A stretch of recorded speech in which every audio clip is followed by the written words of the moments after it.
مولا خانہ کعبہ میں تشریف فرما ہوئے، حضرت کی ولادت کعبے میں ہوئی، تو آپ نے سنا ہوا ہے اور مولود کعبہ کیا آمد کیسے ہوئی ہے۔ 3 دن تک حضرت فاطمہ بنت اسد کعبے میں رہیں، اور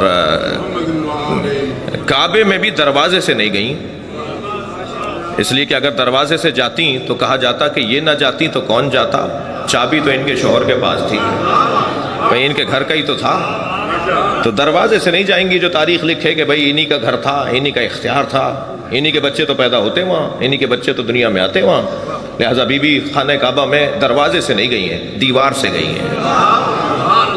دیوار کھلی ہے۔ حضرت عباس ابن عبد المطلب کہتے ہیں کہ اندھیرا تھا، رات کا وقت تھا، میں نے دیکھا کہ ابو طالب کی زوجہ، میری بھتیج بہو، وہ جو ہے وہ طواف خانہ کعبہ کر رہی ہے، اور مجھے پتا تھا کہ قریب الولادت ہے، بچے کی آمد قریب ہے، کہ ایک مرتبہ میں نے دیوار کو ہلتے ہوئے دیکھا، میں خوف زدہ ہوا کہ دیوار اس پہ گر رہی ہے، میں ابھی دوڑ کر قریب گیا تھا کہ وہ دیوار کے کھلنے پر اندر چلی گئی اور دیوار جڑ گئی۔ اچھا، اگر یہاں پر ہی بات ختم ہو گئی ہوتی تو لوگ کہتے کہ خبر واحد ہے، ایک راوی نے بیان کیا ہے، معتبر نہیں ہے روایت کہ کعبے میں حضرت کی آمد ہوئی ہے، لیکن اللہ بھی تو جانتا ہے نا کہ مجھے علی کے فضائل کیسے عام کرنے ہیں، تو جاتے ہوئے تو ایک نے دیکھا تھا، آتے ہوئے سارا مکہ دیکھے گا۔ 3 دن تک جب تک مکہ پورا جمع نہیں ہو جائے گا، مکے کے اطراف کے دیہات اور گاؤں جمع نہیں ہو جائیں گے، اس وقت تک بی بی باہر نہیں آئیں گی۔ اچھا، تالا حضرت ابو طالب تشریف لائے، تالے کو کھولنا چاہا، چابی کام نہیں کر رہی، کسی اور سے کہا تم کھولو، کسی اور سے کہا تم کھولو، چابی کام نہیں کر رہی، ہمیشہ کام کرتی ہے، آج کام نہیں کر رہی جی، وہ کیوں کام نہیں کر رہی؟ اللہ کا انداز ہے، طریقہ ہے، اس نے طے کیا ہوا ہے، اس کا ارادہ ہے کہ ایک مرتبہ آواز آئی ایک مجمع میں سے، جو مجمع دیکھ رہا تھا نا کہ تالا کھول رہے ہیں مگر تالا کھل نہیں رہا، ایک شخص کی آواز آئی، ابو طالب تالا توڑ دو۔ برابر سے نبی کی آواز آئی، چچا تالا وہ توڑتا ہے جس کا کردار اچھا نہ ہو۔ صلوات پڑھیں گے محمد و آل محمد۔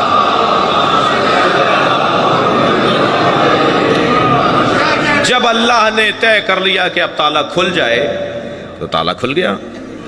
اب اندر گئے ہیں، سب سے پہلے نبی مکرم نے اپنے بھائی کو گود میں لیا، آپ نے سنا ہے، میرے بھی لبے لہجے میں سن لیجئے، جیسے ہی نبوت کی گرمی پائی تو امامت مسکرائی، آنکھیں کھول کے سرکار کے چہرے کی زیارت کی، سرکار نے پہلی گھٹی اپنا لعاب دہن دیا، چہرے انور کی زیارت کرنے کے بعد سوال کیا، یا رسول اللہ تورات سناؤں، زبور سناؤں، انجیل سناؤں یا قرآن سناؤں؟ میرے مولا نبی نے اپنے بھائی کو سینے سے لگایا، لے کے چلے، چچی ساتھ چل رہی ہیں، دروازے پہ چاچا کھڑے ہیں، جیسے ہی باہر نکلے تو آوازیں بلند ہونے لگی، مبارک ہو مبارک ہو، اور حضرت ابو طالب نے اپنے بچے کو گود میں لے کے بوسہ دیا۔ چند قدم آگے بڑھے تو وہاں سے ایک یہودی عالم، وہاں سے ایک عیسائی عالم، وہ جو احبار وہاں تھے، جو بڑے بڑے پادری اور بڑے بڑے وہاں احبار موجود تھے، وہ آگے آ کے کھڑے ہو گئے، کہنے لگے ابو طالب کہاں جا رہے ہو؟ حضرت ابو طالب نے فرمایا کہ میں اپنے اس بچے کو گھر لے جا رہا ہوں۔ کہا تمہیں نہیں پتا مکے کا دستور کیا ہے؟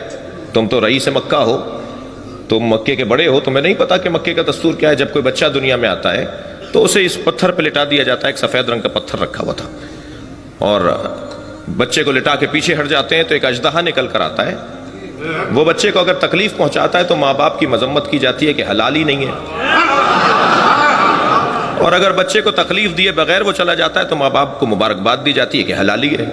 تو یہ دستور تو پرانا ہے، آپ اپنے بچے کو کیوں نہیں لٹا رہے؟ میں آپ سے ایک جملہ کہوں، ابو طالب کو کیا اس طرح آپ کے نہ لٹائیں؟ ابو طالب نے لٹا دیا اپنے بچے کو۔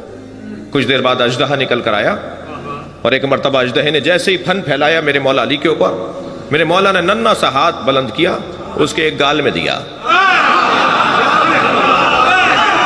علامہ ذیشان حیدر جوادی نے یہ سارے باتیں لکھی ہیں، میرے مولا نے ایک ننھا سا ہاتھ اس کے منہ میں دیا، ایک طرف سے اس کا گال پکڑا اور دوسرا ہاتھ بلند کر کے دوسرا گال پکڑا، اب جب دونوں ہاتھوں کو علی نے ایسے پکڑ لیا تو اسے چیر دیا۔ عربی زبان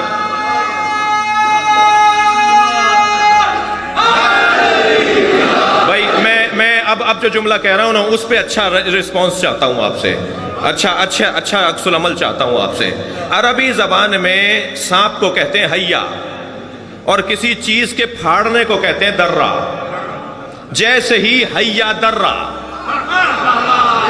بے ساختہ حضرت فاطمہ بنت اسد نے فرمایا حیا درہ ہے درہ،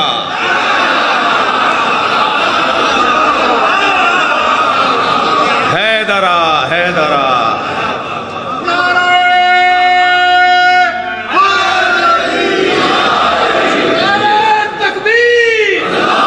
ماشاءاللہ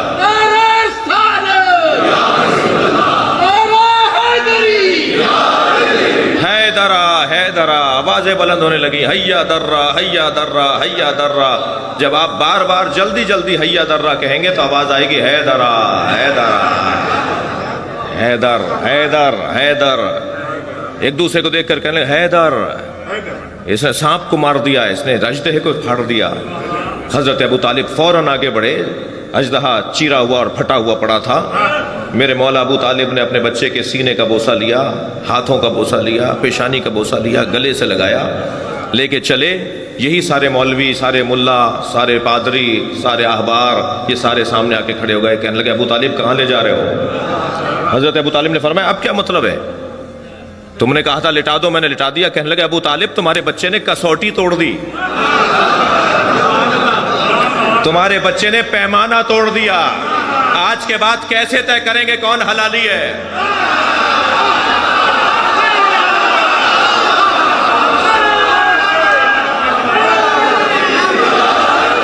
آج کے بعد کیسے طے کریں گے کون حلالی ہے؟ برابر سے نبی کی آواز آئی، چچا کہہ دیجئے یہی پیمانہ ہے، جس کے دل میں اس کی محبت ہوگی وہ حلالی ہے۔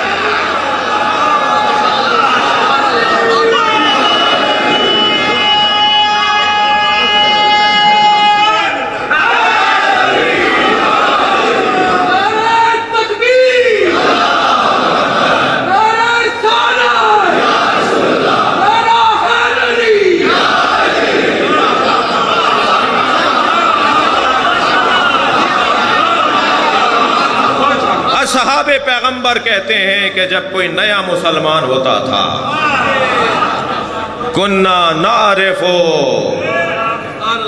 ہم پہچاننا چاہتے تھے کہ یہ مسلمان ہے یا منافق ہے، تو نبی نے فرمایا اس کے سامنے علی کا ذکر کیا کرو،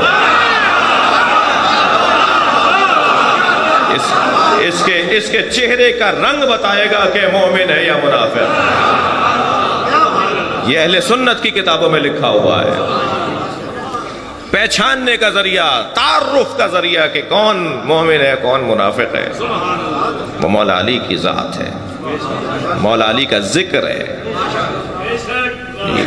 عزیزان گرامی، میری اور آپ کی زندگیوں کا حاصل ہے علی علی کرنا۔ میں نے ایک جملہ کہا تھا کل اور پرسوں کی مجلس میں کہ مجھے اس ملنگ سے بڑا پیار ہے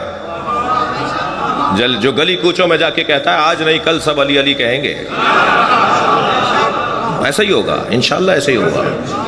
کوئی نہیں ملے گا دنیا میں جو مولا سے دور ہوگا، اور جو مولا سے دور ہوگا وہ ملے گا ہی نہیں۔ ایک صاحب کہنے لگے صاحب ہر بات میں علی، ہر بات میں علی۔ تو میں نے کہا جی دو مصرے سنا دیتا ہوں۔ ایک شاعر کہتا ہے ہر جا علی ملیں گے نہ دامن بچائیے، بچنا علی سے ہے تو جہنم میں جائیے۔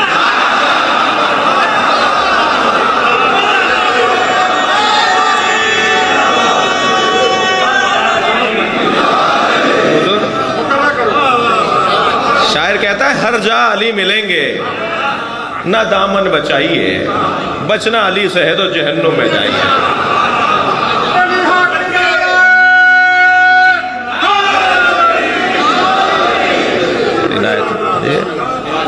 ہمارا تو گزارا ہی نہیں ہے نا، بس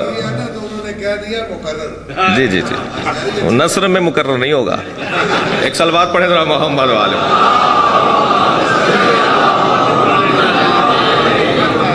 توجہ کر لی آپ نے؟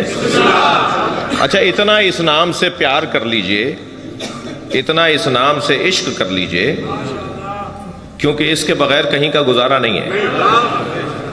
جی، آج کچھ لوگ پابندیاں لگاتے ہیں، انہیں قبر میں پتہ چلے گا۔ جب مولا کا سامنا ہوگا نا، جب انہیں پتہ چلے گا